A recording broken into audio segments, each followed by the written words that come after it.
Hello, everyone. My name is Ronnie Pollock. I am of the Mississauga of the New Credit First Nation and Six Nations of the Grand River. I am Mohawk and Anishinaabe, and being Anishinaabe, we are part of the Eagle Clan. So happy to be here with you today. I have been the executive director of the Native American Cultural Center for the past few years, although 2020 certainly dealt us many blows. So our organization finds itself in the midst of incredible transition, which I'm sure many other organizations have experienced, not being unscathed by like I said, the blows that 2020 kind of dealt many of us, certainly as a small non-for-profit as well. But nonetheless, I'm happy to be a part of the Native American Cultural Center. I also am an adjunct at MCC. I teach in the Health and Phys Ed department, primarily teaching health courses. I've also had a time and an opportunity where I sat on the Race Commission, primarily in the healthcare work group. The Race Commission is racial and structural equity. It was that combined group between the city and the county to address many issues that our area is dealing with. And I also sit on the Community Cancer Action Council. This is a new group that is forming in Wilmot. Maybe it's so new that I may be saying words before I'm able to, so I hope I'm not misspeaking in that regard, but it's really great work that we're doing, some new projects that we are working on, and really the premise of it is to better serve the communities that are in the backyard, if you will, of Wilmot, and the diverse peoples and the diverse communities that they serve. So that's a bit about me. I'm happy to be here and offer you some information in regards to land acknowledgement today. So happy to turn this back over to Jason, and then I'll be coming back to you with a presentation in regards to land acknowledgement. Thank you, Ronnie. Thank you very much. So I'm going to screen share in just a moment. We're going to start our presentation, and I'm actually going to turn my camera off because I am presenting from the actual office today, and the fluorescent lighting here is not flattering at all. So you do not need to see me for this, for right now at least. Let me just start our screen share. All right. So here we again, we did introductions and background, so I think we can just skip ahead on that. And let's see here.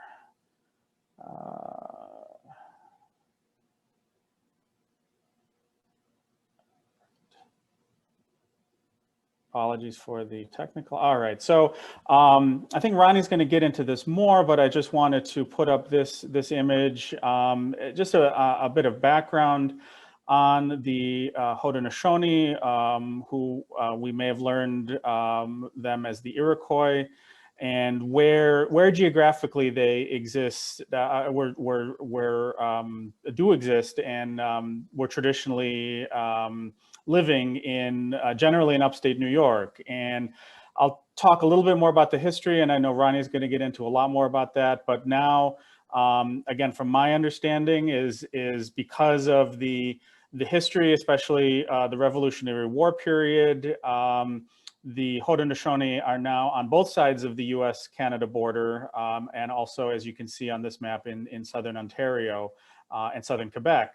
So that just gives a sense of where we are geographically. And I think what this also, this was a big part of what led me to this subject was having a background in geography myself. My undergraduate degree is in geography from SUNY Geneseo, and just having that real interest in the land, and wanting now, having read about geography and history and done planning for almost 20 years, really now belatedly wanting to acquire a much better understanding of the people whose land we are on, the original people who lived in what we now know as upstate New York. A little bit more about this. I think the past year has raised a lot of issues regarding communities that have been traditionally underrepresented in government and bureaucracy and community planning efforts, whether it's Black Lives Matter or other communities.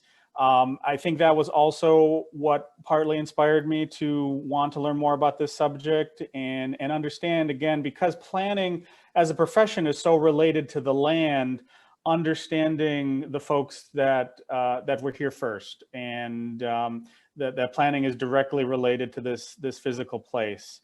I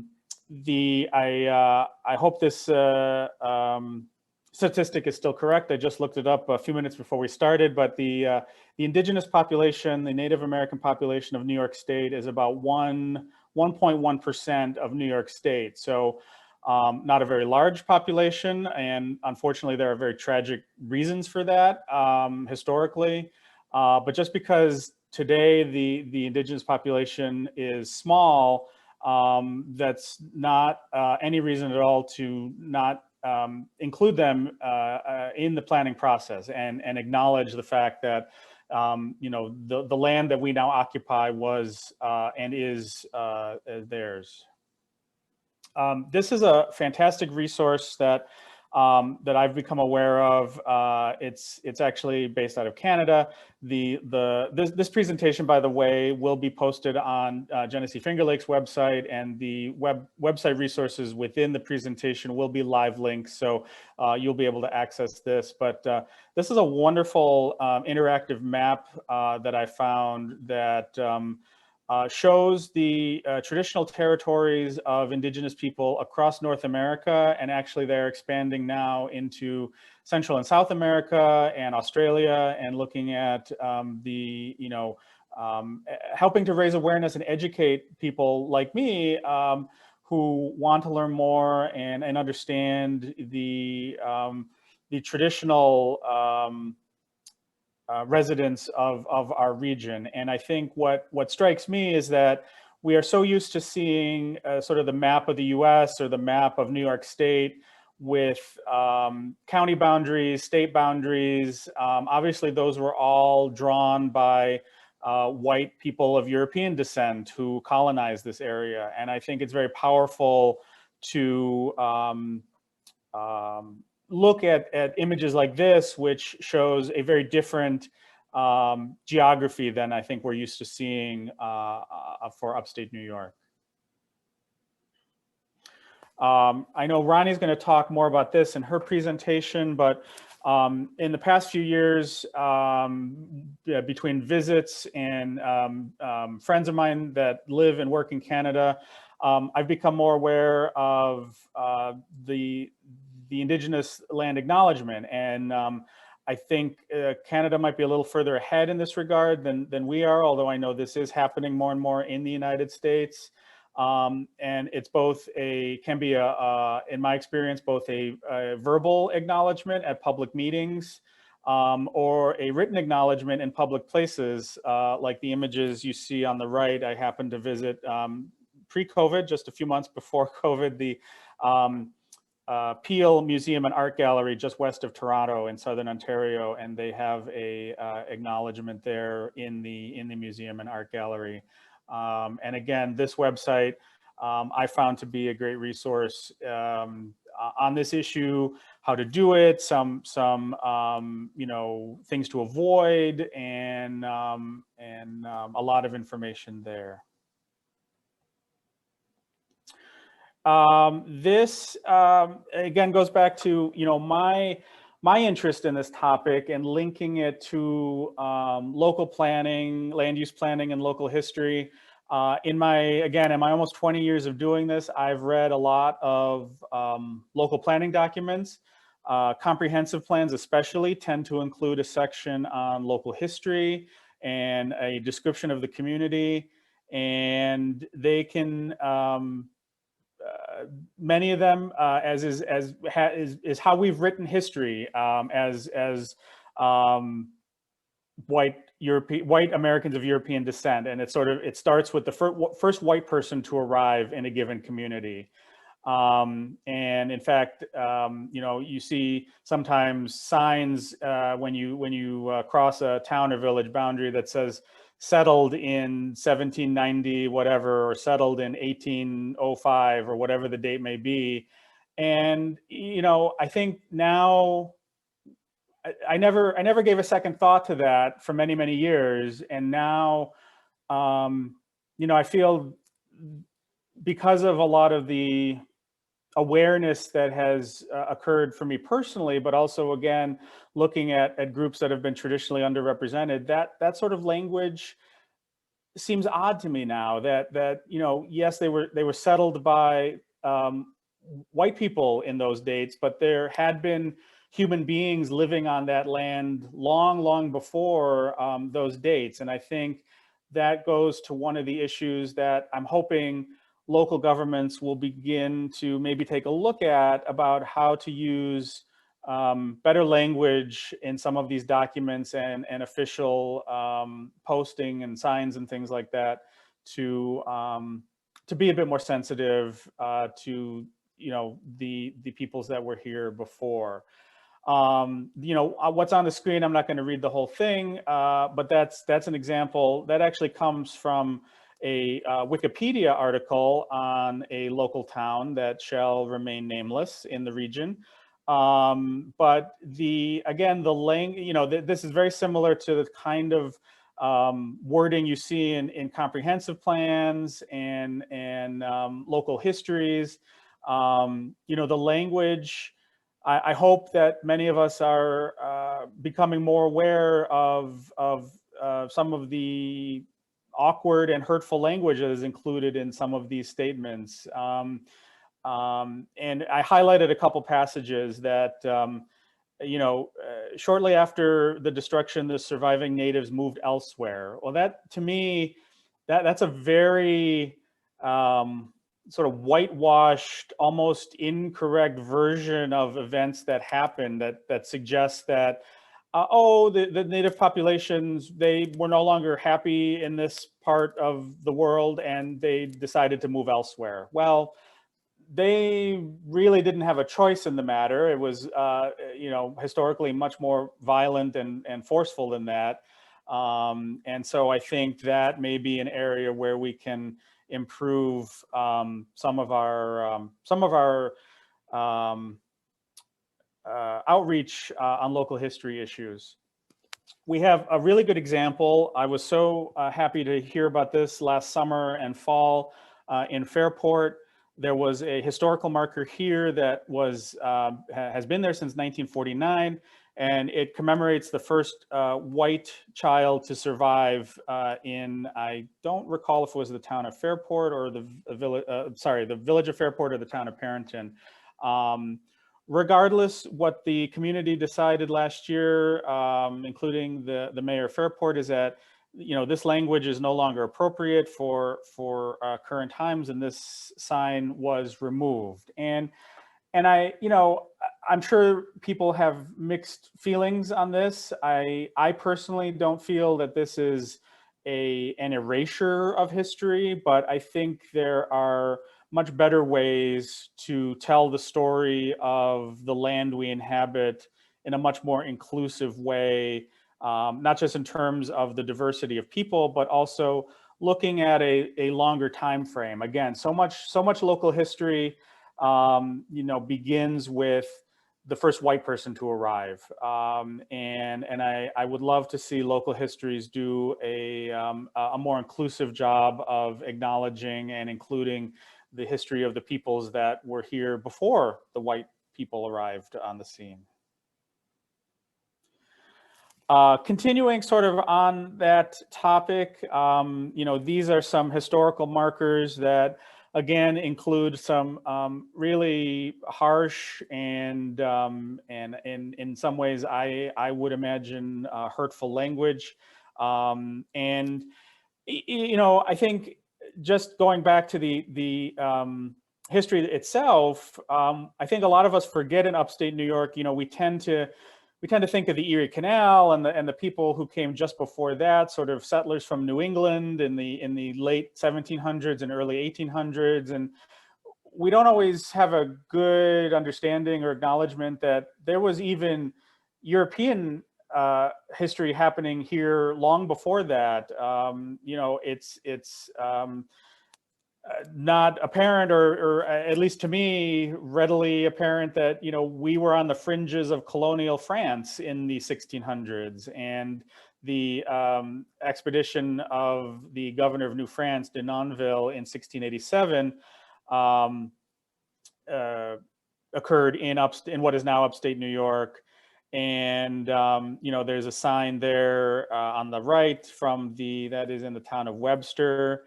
That's fairly neutral language, I believe. You know, invade is, I think, a correct, perhaps a correct terminology, but the sign on the left, you know, that when I first saw this, that just struck me as really, really harsh language. That you know, here is a monument commemorating the destruction of an Indian village, and you know, we can certainly discuss this. I don't necessarily know right now what the best course of action is, whether you know, removal of this is best, or whether additional interpretation alongside it is the best course of action. But I certainly think having a conversation about things like this in our communities is very important.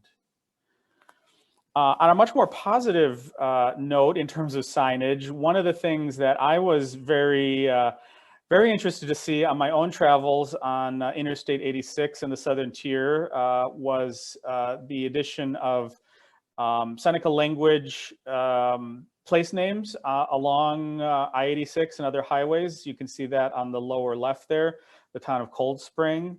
And other places across New York State. The sign on the right, I believe, is on I-81 south of Syracuse for the Onondaga Nation, and then also in Niagara County there in the middle, the Tuscarora Nation, with signage in both English and the indigenous languages. And you know, I find this, you know, I don't want to reduce this to tokenism or you know, sort of feel-good activities, but I do, I guess from my part, feel that, you know, things like this raise the awareness to the traveling public and residents of New York State that travel around the state, and is another reminder of the indigenous peoples that do live here and historically were much more numerous here.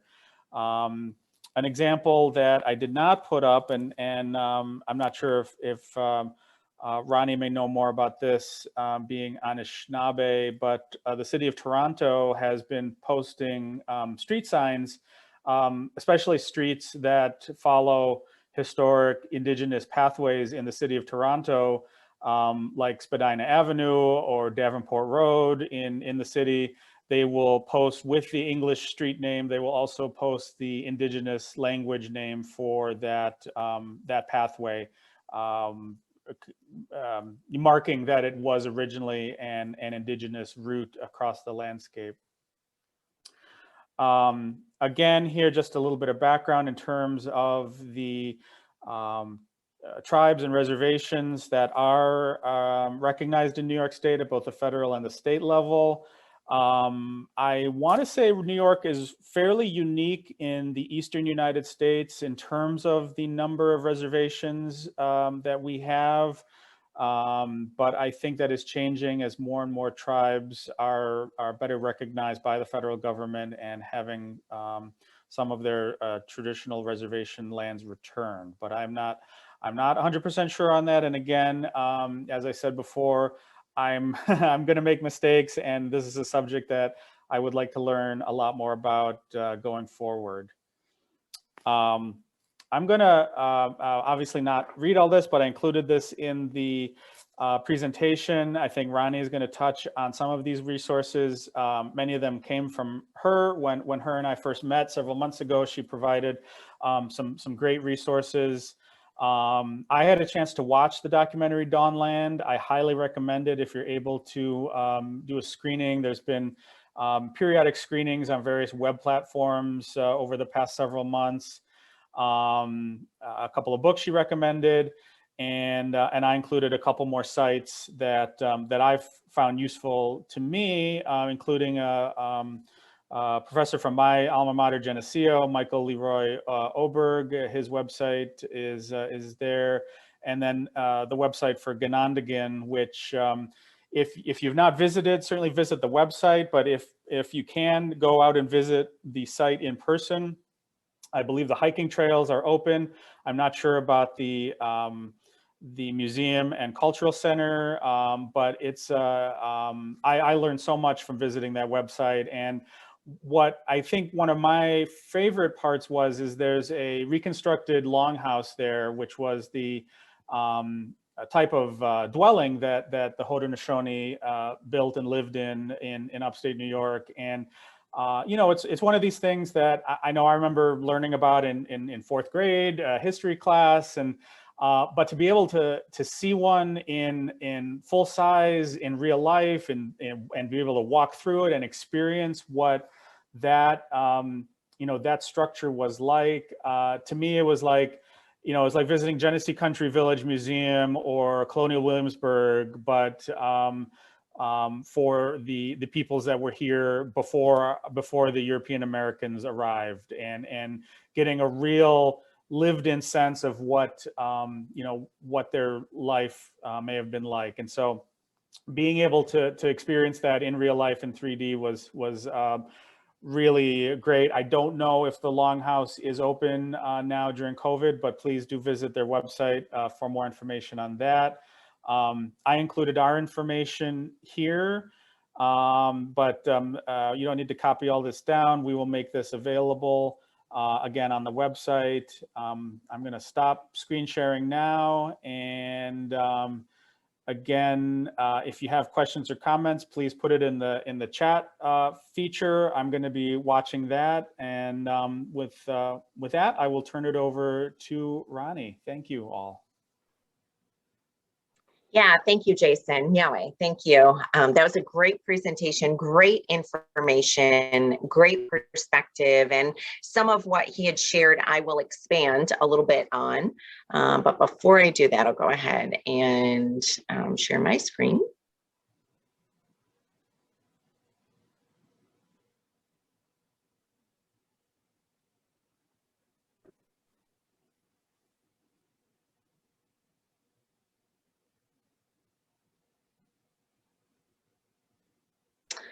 So I will start out talking a bit more about our history, because I feel like, you know, we can't talk about anything in relation to Native Americans, no matter what nation it is that you're talking about, or what many, you know, nations together you're talking about, like specifically the Confederacy, the Haudenosaunee, without talking about our history first, because it's so relevant and construct to the things that we're dealing with in today's day and age.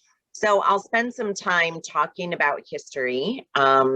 And some of this, maybe many of you may not be familiar with, and that's okay.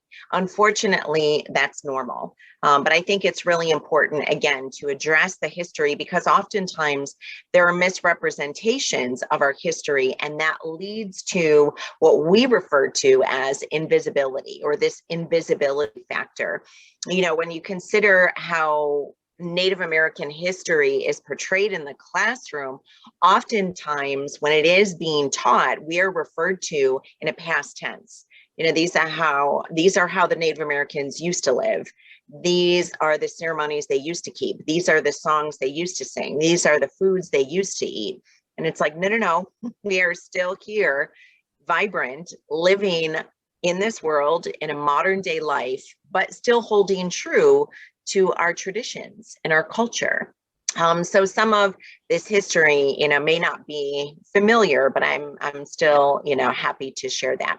So the peacemaker, many of you may be more familiar with the term of Iroquois.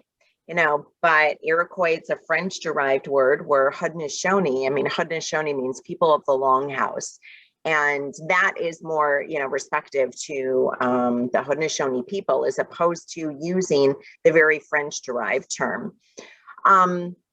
So the story of the peacemaker really, it goes back to our history, and it's really undetermined when this took place, when the time was in history that this took place. Was it, 1000 BC, or, was it thousands of years prior to that? Some of that, there's no specific timeline for this. Let me go ahead and do that. And so nonetheless, what happened was, prior to the peacemaker coming, this is when our nations were at significant war with one another. And, Creator saw this, and Creator saw that this was not going to be good for our sustainability. And so he recognized he needed to send someone to us. And so the peacemaker came to us. There are many, because we are oral people, and that's how we pass our traditions along. There are many different versions of the story of the peacemaker, but the one in which that I understand, the peacemaker came first to the Seneca people. He came across Lake Ontario in a stone canoe, and arrived at the shores of Lake Ontario in Seneca territory. There are some people that say it could have been where Durand Eastman is right now, where Durand Beach is, or maybe even perhaps along where Seabreeze is right now in Monroe County. But nonetheless, he came here. And when he arrived, to kind of, encapsulate this as much as possible, because it's a lot of history. But when he arrived, the first person he really met, who really accepted his message, was Jugunsase. And Jugunsase, she was, the first person to accept his message of peace that he was bringing. And then again, for the sake of time, to kind of, break down what her role really was, when she was the first person to accept his message of peace, it's almost like she, not to be disrespectful to our history, but it was almost like she was served as his concierge, if you will, as he traveled through all of the nations of what would become the Haudenosaunee Confederacy.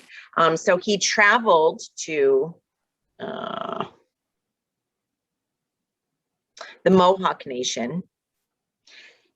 And when meeting the Mohawks, their response to him was, "Oh, you're the one we've been waiting for." But they couldn't really determine whether or not this was really the one that they were waiting for, because there had been words of prophecy given that there was going to be a peacemaker that would come to bring peace amongst our nations. Because again, we were warring, very, very terribly, actually. So anyway, they had said, well, if you are who you say you are, then they gave him a challenge. And, if you can think of where the Mohawk region is, if you, even if you look at this slide here, this is kind of like a map of New York State. So the Mohawk region, or where what we refer to as today is the Mohawk Valley, that's where they were, and that's where the peacemaker traveled to meet them there. And so they were around what is now the area of Cohoes Falls. And so they said, well, if you're really who you say you are, there was a tree outstretched over Cohoes Falls. They said, well, then go out on the tree, and certainly if you survive, going over the falls, then we'll believe who you say you are. So he did that, and the Mohawks waited, and they didn't see anything. They didn't see anybody reemerge, and so they said, oh, okay, he must be not who he says he is. So there's two variations. One version I understand is that when the Mohawks went back to their area, he was sitting outside by a campfire. And so then they realized, oh, I guess you really are who you say you are. There's another version that has, that I understand, that's been told to me, that it was the next morning, he was outside of their camp sitting by a campfire. And, that's when they realized, oh, this really is the peacemaker. He is who he says he is. And so when he was with the Mohawks, that's when he met Hiawatha. And Hiawatha really kind of served as his spokesperson, if you will, once they traveled and brought this message of peace all along the rest of the territories to the other nations. So again, Jugunsase, she was Seneca. They traveled all the way over to the Mohawk region. Then they traveled to the Oneidas to bring this message of peace. In which, by the way, the Mohawks accepted this message of peace that the peacemaker was bringing. So they traveled to the Oneidas, and the Oneidas are kind of referred to as the little brothers of the Mohawks. And so pretty much whatever the Mohawks would agree to, the Oneidas would agree to as well. So they accepted the message that the peacemaker was bringing and agreed to be at peace.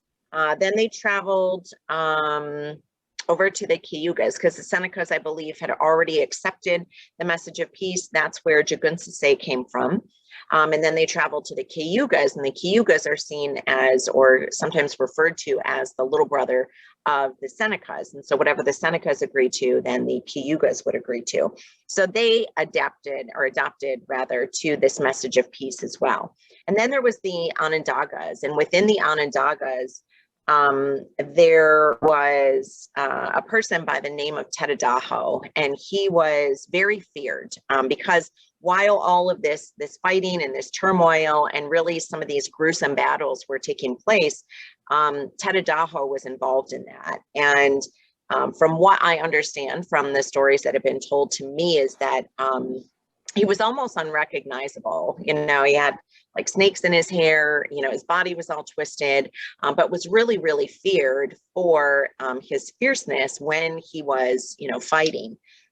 And so when they took the message of peace, I mean, there were representatives now from each one of these four nations that brought this message to the Onondagas. It was really Tedadaho that ultimately needed to be the one to accept this message of peace. And so long story short, just kind of, you know, fast forwarding through some of the history, eventually he did accept this message of peace. There are a few versions. One I understand is that Jugunsase was singing to him and like combing the snakes out of his hair, and then, you know, his heart softened, and that's eventually how he accepted the message of peace. There's others that I've heard where there are representatives from all of the nations, and as they were greeting him, they were reciting, I guess, what would be deemed as poetry, or like saying or maybe even singing poetry. And when he heard that, his heart had softened. So he was at that point then finally the last one to accept this message of peace, which then allowed the Onondaga Nation then to be the you know, final nation to accept this peace agreement. And so they did, and that is essentially what formed the Haudenosaunee Confederacy. We were 5 nations at the time. And so, you know, to kind of seal this agreement, and why the Onondaga Nation in the middle here on this screen, you'll see, you know, it almost looks like a tree. And what the peacemaker did was, once all of the nations agreed to adapt to the message of, or adopt to the message of peace, he gathered them under a great white pine and uprooted the pine, but he also had them bring all of the weapons with them.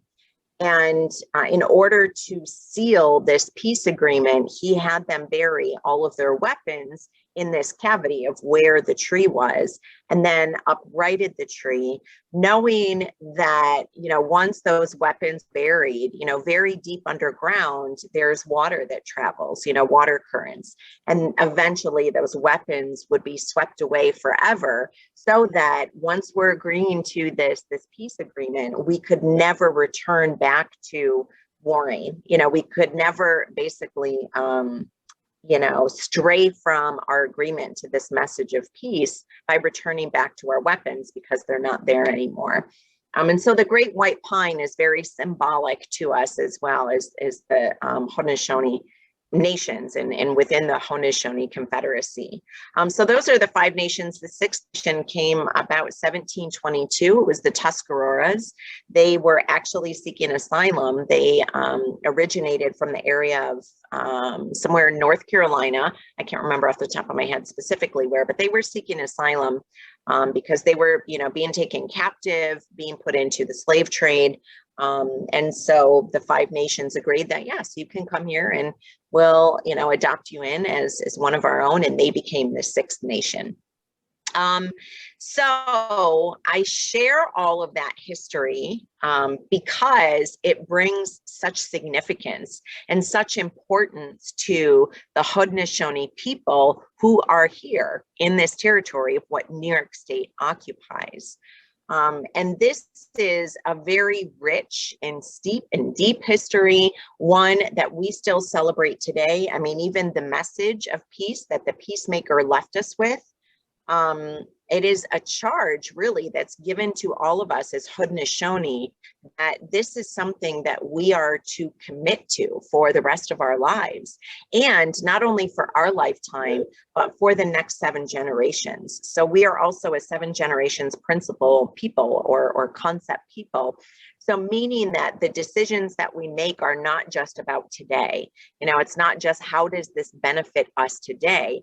It's more on, well, the decisions we make today, we need to be thinking about the next 7 generations to come.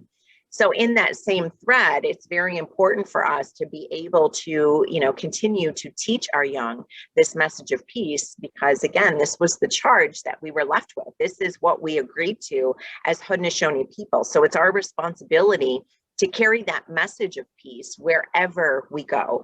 Certainly with our brothers and our sisters within the Confederacy, but even outside of our nations, even outside of our Confederacy, still honoring that message of peace. It's very significant to us. So I felt it was really relevant to share some of that history with you. So you have a bigger scope, a bigger perspective of the deep and rich history that is here, again, amongst the land that New York State occupies. So that is, a bit about our history from long ago. I want to bring you to maybe some more recent points of history for, I don't know, I guess maybe purposes of relevance. But even going back, 500 years, when you consider all of the atrocities that have happened to our people, when you consider all of, the colonizing, when the colonists came over and the colonization started happening, the great atrocities, the death that our people had suffered, the raping of our women and even our children that had happened, and not even, it didn't stop there, but we also see our land being raped as well, and how our land was abused and continues really to still be abused.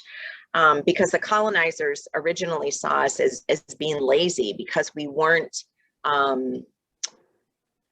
utilizing every square inch of the land that we had here. But that's not our way of thinking. We are caretakers of the land. We are not to abuse and use every aspect of the land for benefit of, capitalistic minded gain. We are more of a mindset that we need to be in harmony with the land, and all that Creator has provided for us through the land, through Mother Earth, for our sustainability. So it's not up to us to abuse that. So anyway, nonetheless, so when you fast forward, to more recent history, I share this too because there are many people that are unfamiliar with the atrocity that happened and what is known as residential school or Indian boarding school. So this started in the mid 1800s and really lasted as recent as the 1970s, which is our lifetime. It's not that long ago, historically speaking. So residential school, this was a tactic used by the government. They were in cahoots in the United States with the Catholic Church, and in Canada it was largely with the Anglican Church. And the whole purpose of residential school was to go on reservations and take children away from their families, away from their communities, and put them in these residential schools for the whole purpose of what they deemed or what they termed as assimilation. But assimilation is really just a whitewashed way of saying cultural genocide. And really even genocide in and of itself, because unfortunately there were children that died. So when children were brought to these residential schools, some of them hundreds or maybe even some of them thousands of miles away from their families and away from their original nation, their territory. They were, forbidden to speak their language. Their clothes, their regalia was taken from them. They were all given the same haircuts. So it was a very militaristic aspect of trying to assimilate, Native American children. And there were many atrocities that took place here. When children were found speaking their original language, they were abused. And so, to put it mildly, it wasn't just when they were speaking their language, but sometimes it was just for the very purpose of existing. And then being at these residential schools, many children suffered every and any type of abuse that you can imagine, including death. So this is a significant impact in our history because it further lends itself to extending the traumas that our people have endured for the past 500 years. It further lends itself to the intergenerational traumas that this continued, even going back 500 years ago, but more recently, when we are suffering and we see our people suffering, we see our elders suffering, and we recognize the manifestation of intergenerational traumas and what those are. It takes many shapes, it takes many different forms. For some, it comes in the realm of abuse, substance abuse. Maybe it comes in the realm of violence, domestic violence, perpetuating abuse, whatever it may be. This is a significant aspect of our history that often is not taught in our schools. And so I feel it's very important to, kind of bring some relevance to why it's important to give honor to Indigenous people in their original lands and original territories. The Mohawk Institute, this is my grandmother. She was a residential school survivor. I call her a thriver. She was here for about 11 years. She was a strong Mohawk woman. There was one point she had actually escaped here. There are two different versions of how it was that it became she was returned. One version is that she was picked up by an Indian agent. So an Indian agent was not working on behalf of us. They were working on behalf of the Canadian government, but this Indian agent had picked her up and brought her back to this atrocity that she was in this horror, really, that she was trying to escape from. But now it is, turned into the Woodland Cultural Center, and they have a great effort taking place to restore this and keep it as a means of teaching the true history.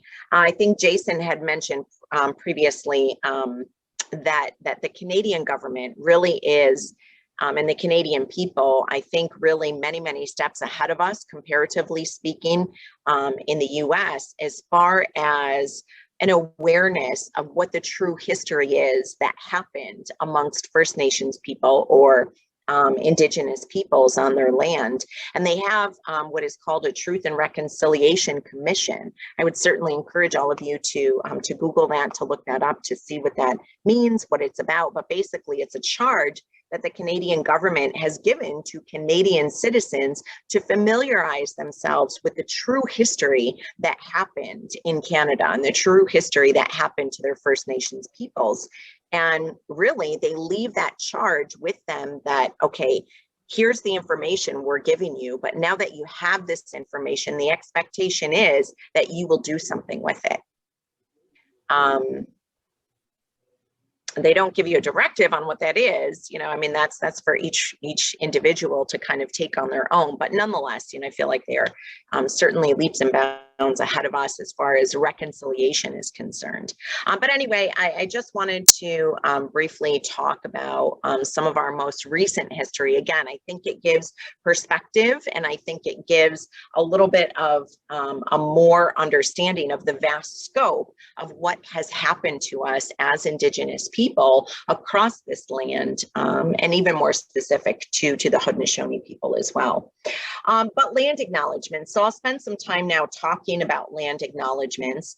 I mean, land acknowledgements too, it really should be about, talking about the true aspects of history. So not trying to sugarcoat it, but being very real in language, because I think it provides perspective for the listener. Because like I said, comparatively speaking, I think there are many in this country that are unaware of the realities of the true history that has really taken place here.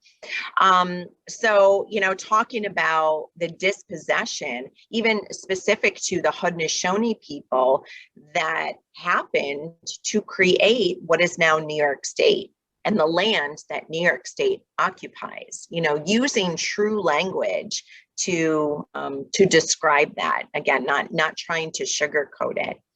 I also, too, I really caution against land acknowledgements becoming empty gestures, or becoming something that becomes trendy.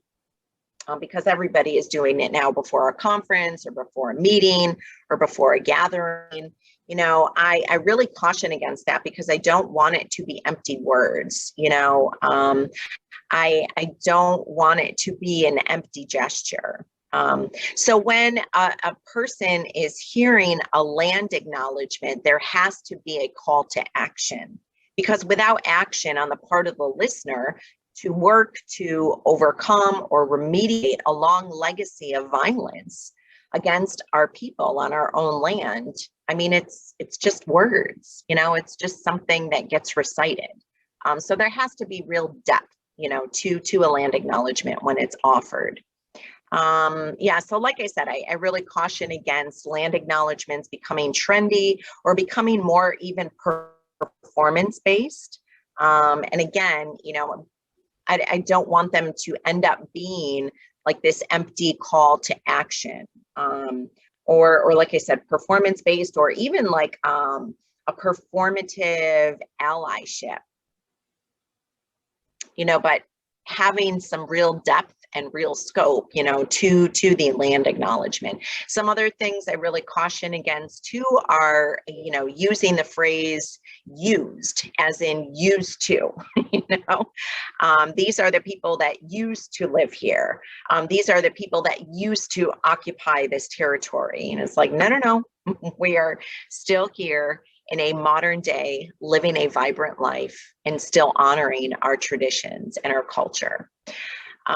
Because when you use that word used, it implies that maybe the original people of that land are just a memory and really nothing more. So again, I really offer caution to that. So when doing a land acknowledgement too, I also encourage folks to really do their history. Don't let it become something that you just recite, a paragraph or a few paragraphs that you recite. But really put the onus on the person who is offering the land acknowledgement. There's one organization I know of in particular where they do offer land acknowledgements before, their meetings or before a conference that they're giving. But the person who they have charged doing the land acknowledgement with, they put the onus on them that that person has to do their own research. They have to find out who the original people were of that land, what treaties may exist or what treaties do exist, between the government and between the original people of that land. What was the language that they spoke? And who are the people that are prominent of their nation now, and in giving recognition to them as well. So, certainly doing your research on, again, who the indigenous people are to whom the land belongs to, using the correct pronunciation of the nations, of their language, of their places, and even of the individuals that you may be including. But really doing your own research to understand how to use the correct pronunciation, because I think oftentimes too in dominant culture, I've seen this happen many, many times, people are very dismissive. They're like, well, I I don't know how to say it, but you can see it here. You know what I mean? Or if they're saying it to an individual, well, I don't know how to pronounce your name. You know, if they go by their original traditional name, and then they so easily dismiss it, and they put the onus on the individual to pronounce it. Well, no, ask that person, or ask a representative from that nation, what is the correct pronunciation? You know, don't allow that to become just such a dismissive action. Again, recognizing the treaties that are relating to that land and the history of that land. And then also, you know, asking yourself, what do you hope listeners will do after hearing the acknowledgement? There should be, like I said, a call to action. It shouldn't be just, you know, empty words or something that someone recites. How are we doing on time? Okay. All right. I'll now share with you, and I'll offer a land acknowledgement, which is kind of strange because usually this is something that we start out with, but because of the premise of what this presentation was about, I wanted to give you as much background and as much richness and depth into what goes into a land acknowledgement before, you know, I were to read one that kind of gives you some of the inclusiveness of everything that I've just discussed. So I'll go ahead and do that. Okay. We would like to acknowledge the Seneca people, who are the traditional custodians of the land that we are on, and for their enduring presence. We would also like to pay respects to elders, past and present, of the Haudenosaunee Confederacy, and we extend that respect to any other Indigenous people who are present with us today. We make this acknowledgement as a first step in fulfilling our responsibility to critically look at colonial histories and their present day implications as we pay respect to the keepers of the land and the land itself.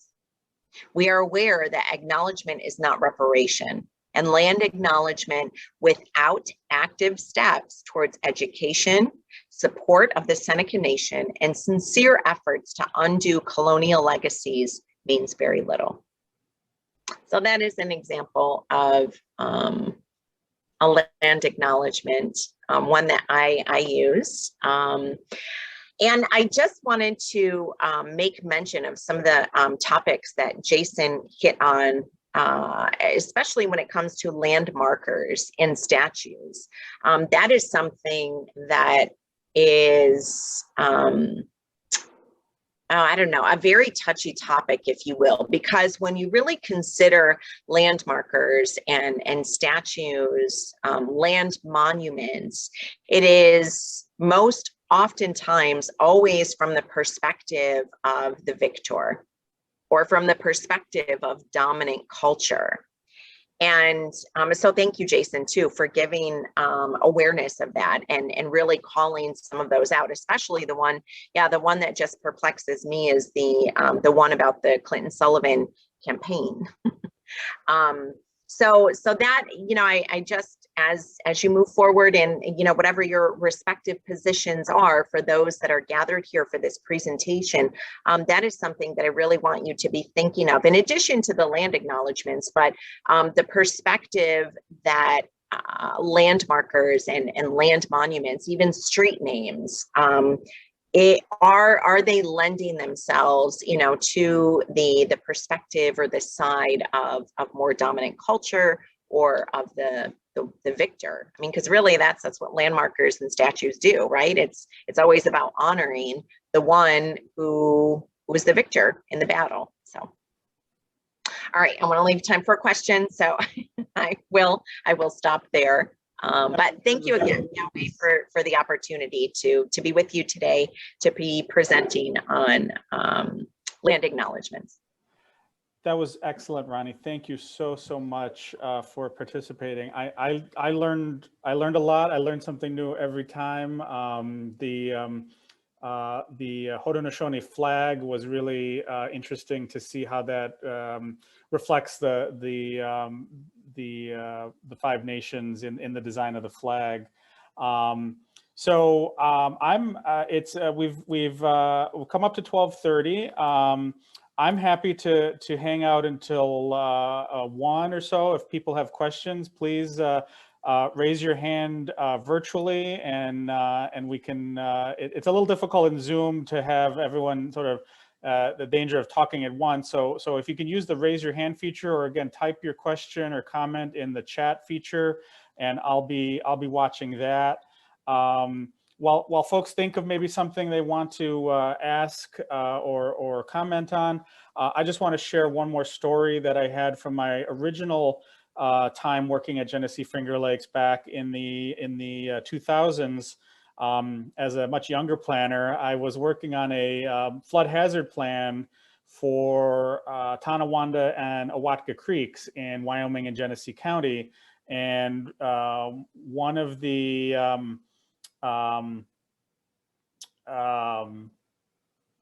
one of the tasks of the planning study was to meet with all of the municipalities in the watershed for those two creeks. And of course, in our region, in the Genesee Finger Lakes region, we have the Tonawanda Band of Seneca, the reservation in Genesee County.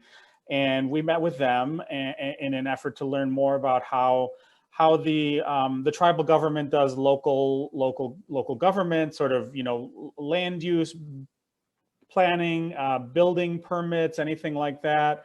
Of course, Indian reservations are outside of the dynamic of state building code and things of that nature. So it was really trying to learn more about how the Tonawanda Senecas do those sorts of things. And we met with a couple of elders from the reservation, and so we're chatting about the creek and flooding and in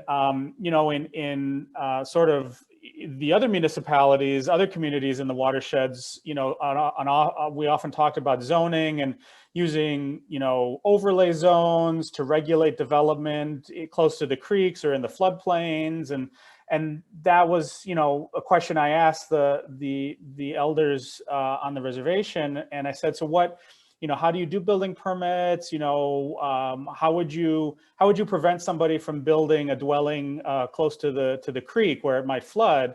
And they kind of look at each other, and then they look at me and they said, why would anyone want to build that close to the creek?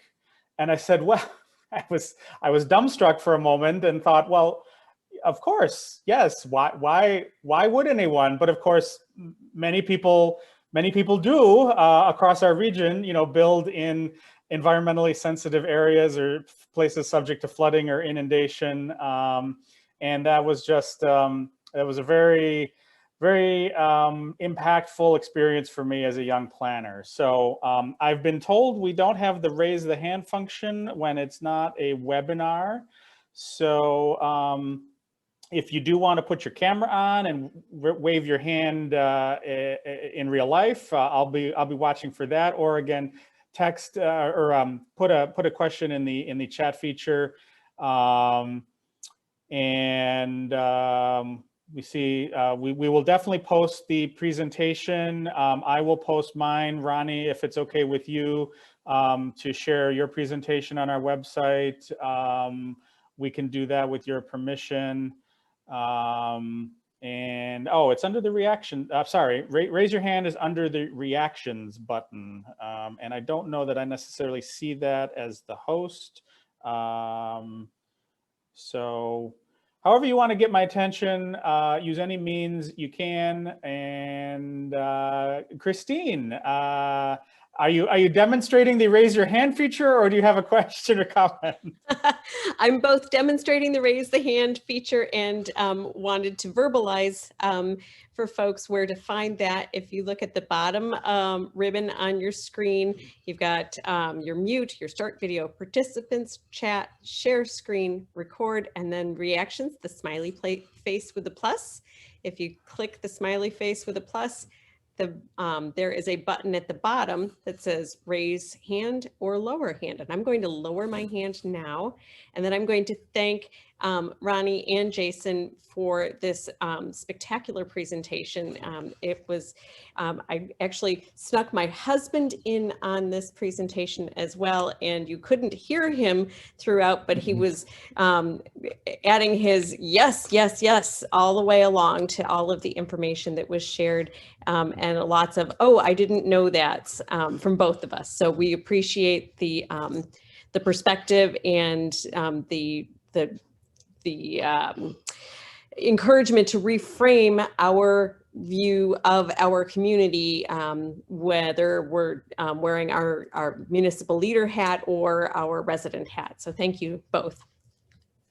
And now Thanks, I'll Christine. quiet.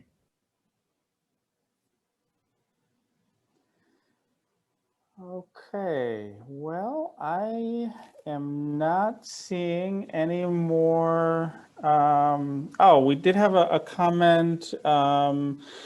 Let's see. So, Carol, I don't know, is it okay to share your comment? You sent it as a direct message. I just want to make sure before I do that. All right, so we have a comment from Carol in Canandaigua. We are discussing a name change for an island in Canandaigua Lake. It's been known as Squaw Island, which I understand is a derogatory term. Most of us never gave a thought to the original meaning of the term. Carol's question is, what kind of input would you like to present to the people charged with this task? And I don't know, Ronnie, if you have any thoughts, and Carol, feel free to unmute yourself if you want to add anything to that. Yeah, I think I would just encourage folks on, you know, whether it's a team or a committee or something that you sit on as far as renaming is concerned, to definitely do your research, definitely look into the history of what happened there with that island. And if I remember correctly, I thought there was already some involvement with some local Indigenous folks of the Haudenosaunee Confederacy in regards to the renaming of that island. You may want to look a little further into that. I'm sorry, I don't have more information, but definitely, yeah, do history, do research, because it was, what happened there was significant. And, you know, the people that were displaced to that island and the reason why, you know, is certainly of significance. We had another question, and Pat, I see your hand. I will get to you, but we had another question in the chat, a direct message to me from a town historian. Again, looking for resources to recommend that I use to determine the Native peoples who originally lived on the land.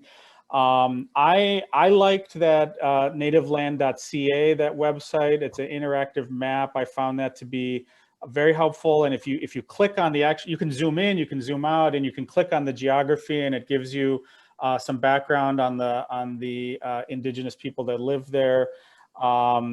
I don't know, Ronnie, if you had other thoughts on determining who lived, who and still does, of course, live on these lands for town historians working on this issue. Yeah, I don't have any specific, and really my my knack is to lean to the putting that onus on you, you know, that you need to do your research, you need to do your history, you know, digging history, finding history, fact finding. I really, quite honestly, I don't think that's the responsibility of Indigenous people. I think that is the onerous and the responsibility of those who work for municipalities, or even those who are just interested for their own benefit as a resident. That is something that they need to take on themselves. Yeah, and I would reiterate that. I mean, that's one of the things I'm working on personally, and I think, you know, one of the things I'm trying to do professionally as a planner is we can't put the effort for this on the marginalized groups. That it's incumbent upon us to do the work, and that's where I hope the Regional Planning Council can help be a resource in that. So, you know, for decades we've provided training and information and data resources for our local governments, and if there's a way for us to be a resource for town historians, or to try and get this information out there in a more effective way, I hope to be able to do that. So so if you have direct questions, if you are local government officials, town historians, village historians, please feel free to reach out to me directly, and I will try to connect you with the resources that I'm aware of. So yeah, so I hope to be helpful. Pat Gooch, did you have a comment or question? I did, thank you. It was mainly, what is the state of education related to this topic in New York State schools? I, of course, remember learning a little bit about this topic, but not nearly what we would consider the modern knowledge of it. I'm just curious how that happens, or doesn't. Yeah. New York State Ed Department.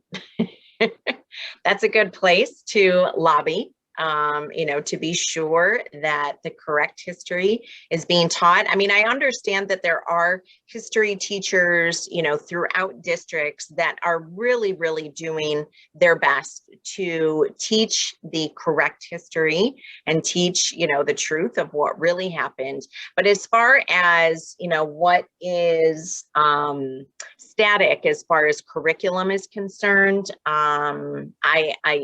and what is in the textbooks and what really the New York State Ed Department requires, I'm sure it looks a lot different or vastly different from the true history that really is about the Haudenosaunee people and, other nations throughout New York, well, the territory that New York State occupies as well.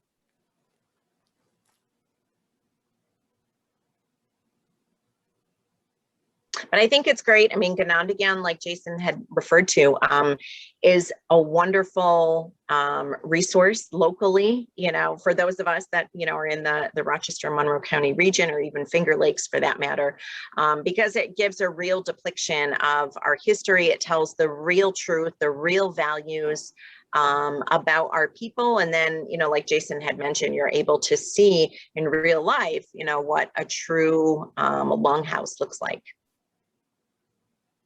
And so I know there are many history teachers that take their class, usually I think it's a 4th grade field trip, that many 4th graders in our area take, which is wonderful. It's great. And I do encourage you again to go visit if you can't get there in person, visit the Ganondagan website. I think might have been the first thing I learned that they were doing years ago was and I don't know if they've changed the name. I know it was called the Iroquois White Corn Project, but I thought it was a really innovative project it sort of combined a lot of my personal interests in terms of gardening and cooking and history. And it's an effort to bring back sort of heritage varieties of corn, or the type of corn that was traditionally grown by the Haudenosaunee. And I purchased several bags and actually gave it as gifts one year. I believe they're still doing that. And I did hear actually just in the chat earlier in their session that the Bark Longhouse will be open as of May 1st. So thank you for checking out the website and updating that. So folks should, if they have the chance to go visit, it's a really great resource. Yeah, and I'll echo that. The Iroquois White Corn Project, I believe that's part of the non-for-profit aspect of the Friends of Ganondagan. That's their non-for-profit. But the Iroquois White Corn Project, yeah, it's about bringing our original, or what people would refer to as heirloom, corn back. This was, and corn is very sacred to us. It's one of the 3 sisters. For those of you that don't know what that is, it's corn, beans, and squash. That's what we refer to as our 3 sisters. It's our sustainability for life. They grow harmoniously together.